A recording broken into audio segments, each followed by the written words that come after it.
میرے نبی نے کہا تھا اول جیش من امتی یغزون البحر قد اوجب یغزون علی مدینۃ قیصر، میری امت کا پہلا لشکر جو قسطنطنیہ پہ حملہ آور ہوگا وہ بخشا بخشا ہے۔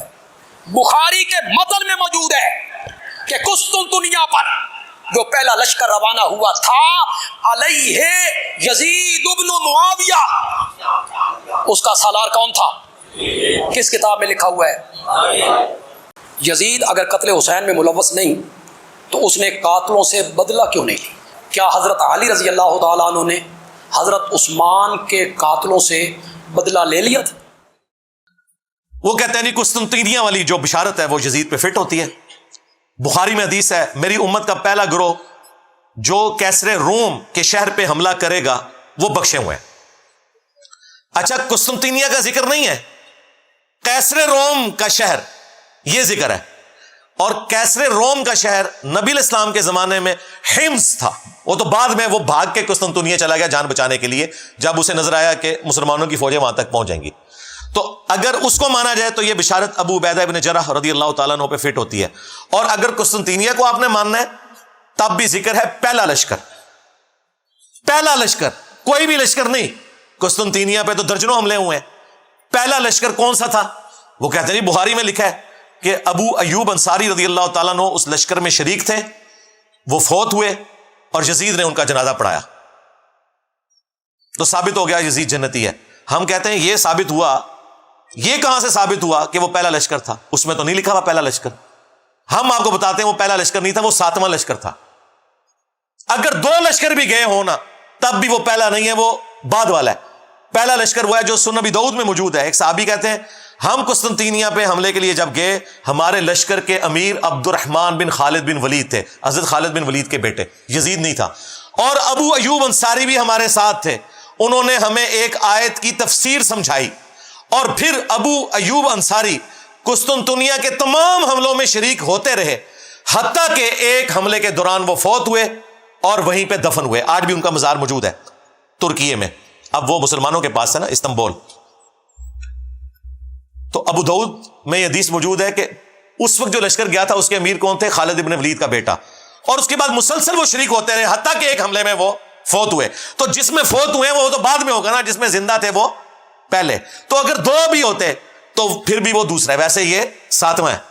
اور یہ جو میں بتا رہا ہوں یہ بھی پہلا نہیں ہے، اس سے بھی پہلے منذر بن زبیر لے کے گئے، وہ شیخ زبیر صاحب کے شاگرد ہیں، عبداللہ جابر دامانوی صاحب، انہوں نے پوری کتاب لکھی ہے، ہماری ویب سائٹ پہ رکھی ہوئی ہے کہ قسطنطنیہ پہ پہلا حملہ کس نے کیا تھا۔ بہرحال یہ تو نہیں بنتا، یہ انہوں نے پکڑا ہوا تھا، اور جگہ جگہ یہی وہ چیز ہے جو ابن تیمیہ نے سب سے پہلے چوہا چھوڑا، اسی کو لے کے پھر بعد کے لوگ چلے، حتیٰ کہ ڈاکٹر ذاکر نائک نے بھی جو یزید کو رضی اللہ عنہ کا اور جنت لشکر والی بشارت اس کے اوپر فٹ کر کے تو خاری کمائی۔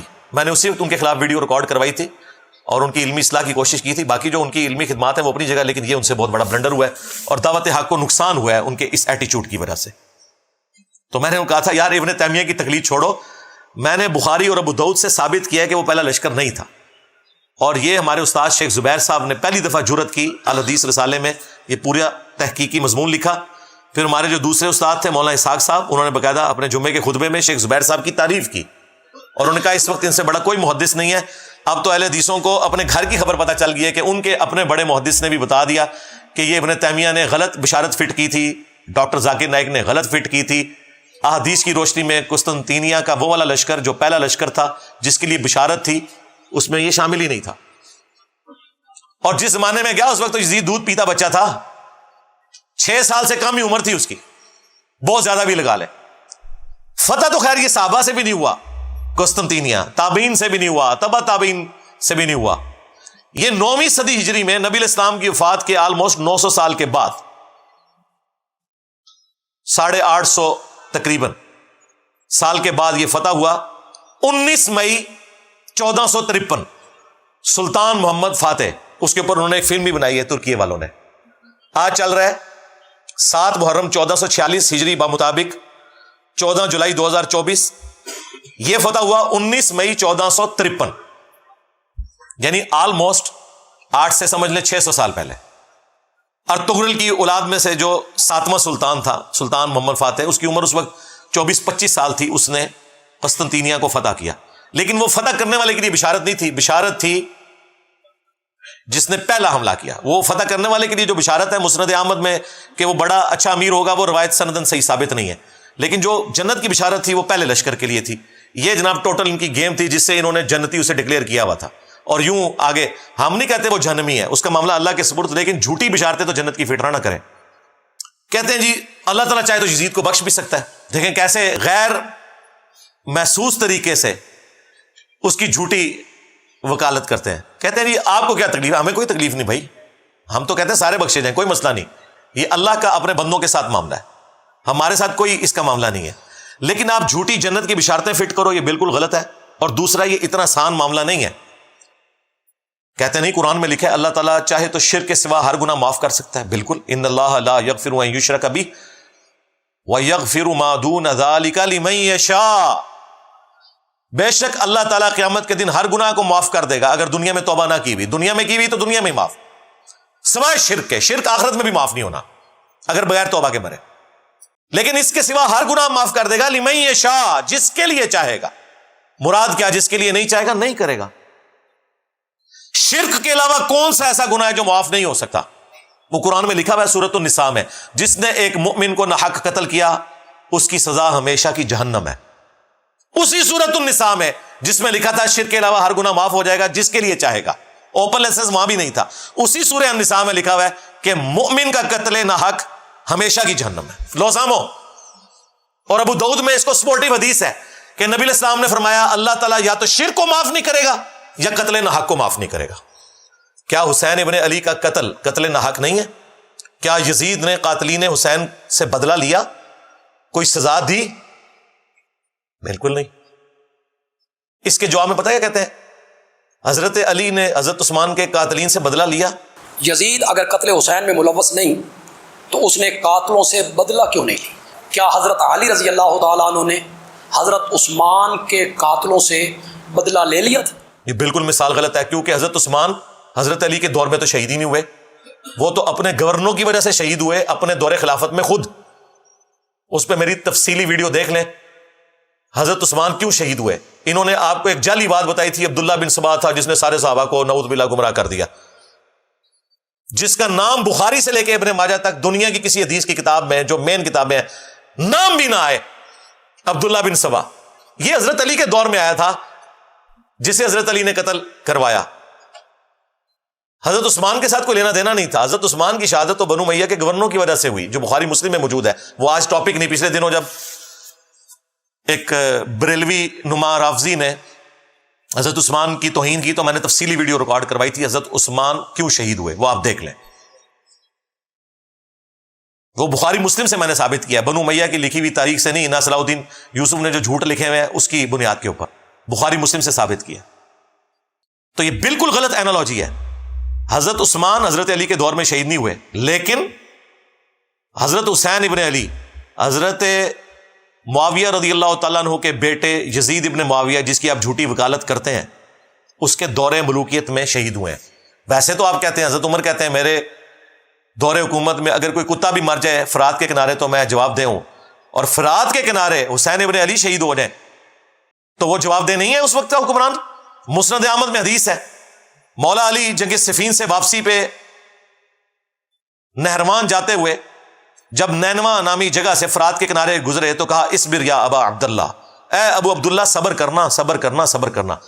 تو وہ ساتھ جو غلام تھا اس نے کہا آپ کس سے باتیں کر رہے ہیں؟ تو اپنے تخیل میں آپ بات کر رہے تھے، اپنے دکھ کا اظہار کر رہے تھے. تو ابو عبداللہ حضرت حسین کی کنیت تھی، وہ ان کو مخاطب کر رہے تھے. پھر انہوں نے کہا کہ میں ایک دن نبی علیہ السلام کے پاس حاضر ہوا اس حال میں کہ حضور نے حسین کو اپنے ہاتھوں میں اٹھایا ہوا ہے، آپ کی آنکھوں سے مسلسل آنسو جاری ہیں. میں نے کہا میرے ماں باپ آپ پہ قربان، آپ کو کس نے غمگین کر دیا؟ تو آپ نے فرمایا ابھی ابھی حضرت جبرائیل علیہ السلام آئے تھے، انہوں نے مجھے خبر دی کہ آپ کے اس بیٹے کو جس سے آپ اتنا پیار کر رہے ہیں آپ کی امت پیاسا فرات کے کنارے شہید کر دے گی. تو میں اپنے جذبات پہ قابو نہیں رکھ سکا. پھر میرے کہنے پر حضرت جبرائیل نے ہاتھ مار کر کربلا کی سرخ مٹی بھی مجھے لا کر دکھائی. تو نبی علیہ السلام کو حضرت حسین کی پیدائش کے ساتھ بتا دیا گیا تھا. حضرت حسین کو بھی پتا تھا میں نے کربلا میں مظلوماً شہید ہونا ہے. یہ کوئی چھپی ہوئی بات نہیں تھی، یہ اوپن سیکرٹ تھا.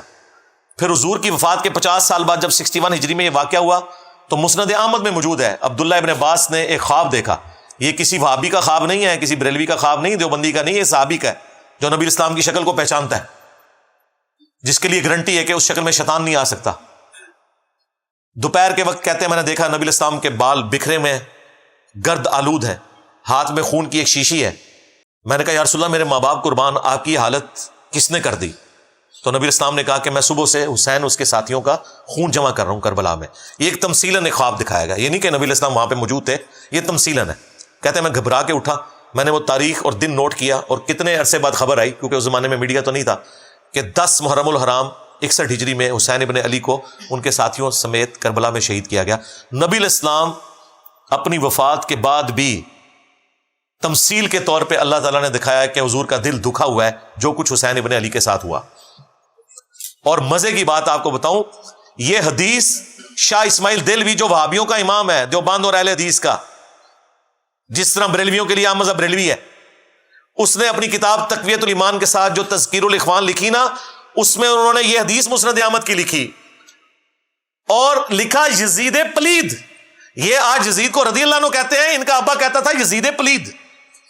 اور یہ حدیث لکھ کے انہوں نے کہا کہ یہ حدیث اس بات پر گواہ ہے کہ نبی الاسلام جنتوں میں اپنے حسین کی شہادت پہ غم زدہ ہیں. یہ کس نے لکھا؟ اسماعیل دہلوی نے. اس حدیث سے یہ رزلٹ نکالا انہوں نے. اور یہ پچھلے کیا کر رہے ہیں ریالوں کے چکر میں. تو یہ تکلیف دہ چیز جو امت کو جس نے 2 ٹکڑے کر دیا، آج تک امت جڑ نہیں سکی. الحمدللہ ہم نے کوشش کی ہے قرآن و سنت کی روشنی میں ان چیزوں کو پبلک کے سامنے رکھیں اور لوگوں کو یہ پتا چلے کہ حق بات کیا ہے. باقی یہ زبردستی دھکے کے ساتھ چیزوں کو ثابت کرنا یہ بالکل ظلم والی بات ہے. مجھے یہاں پہ وہ قول یاد آیا ابراہیم نخعی کا جو بخاری مسلم کے راوی ہیں، تابعی ہیں. وہ کہتے ہیں بالفرض اگر میں دنیا میں قاتلین حسین میں شامل ہوتا اور قیامت کے دن اللہ تعالیٰ میری بخشش بھی کر دیتا، میں جنت میں بھی پہنچ جاتا، تب بھی میں جنت میں رسول اللہ کا سامنا نہیں کر سکتا تھا کہ کہیں حضور مجھ سے پوچھ ہی نہ لے کہ دنیا میں تو میرے حسین کے قاتلین میں شامل تھا. یعنی دیکھیں حالانکہ جنت میں سب کچھ بخشش کے بعد بھی پہنچ گئے نا. جو غیرت مند ہے نا، یہاں تو کہہ رہے ہیں جی اللہ چاہے تو بخش دے، جو کہہ رہے ہیں کہ اگر ہم بخشے بھی جائیں نا، یہ کہتے ہیں نا اللہ چاہے تو یزید کو بخش دے، ہم کہتے ہیں ہمارا کوئی لینا دینا نہیں کہ اللہ اور بندے کا معاملہ ہے. لیکن جو غیرت مند لوگ ہیں وہ کہہ رہے ہیں ہمیں بخش بھی دیا جاتا نا اس عمل کے سبب، تب بھی ہم رسول اللہ کا سامنا نہیں کر سکتے تھے جنت میں، کہیں حضور پوچھ ہی نہ لے کہ تو دنیا میں میرے حسین کے قاتلین میں شامل تھا. یہ قول ابراہیم نخعی کا جو بخاری مسلم کے راوی ہیں، حضرت امام حنیفہ کے دادا استاد ہیں. المعجم الکبیر طبرانی میں ان کا قول صحیح سند سے موجود ہے. غیرت مند لوگ ایسے ہوتے ہیں ابراہیم نخعی جیسے، 50 ہجری میں پیدا ہوئے ہیں، 96 ہجری میں فوت ہوئے ہیں، صرف 46 سال ان کی عمر تھی، لیکن اہل بیت کے چاہنے والے تھے، بخاری مسلم کے راوی ہیں. حنفیت پوری ان کے اوپر ڈیپینڈنٹ ہے کیونکہ یہ آگے سے ایک واسطے سے عبداللہ ابن مسعود کے شاگرد ہیں، تو وہ اپنے آپ کو ان کے ذریعے منسوب کرتے ہیں. یہ چیزیں بھی ان کی پھر لینا آپ.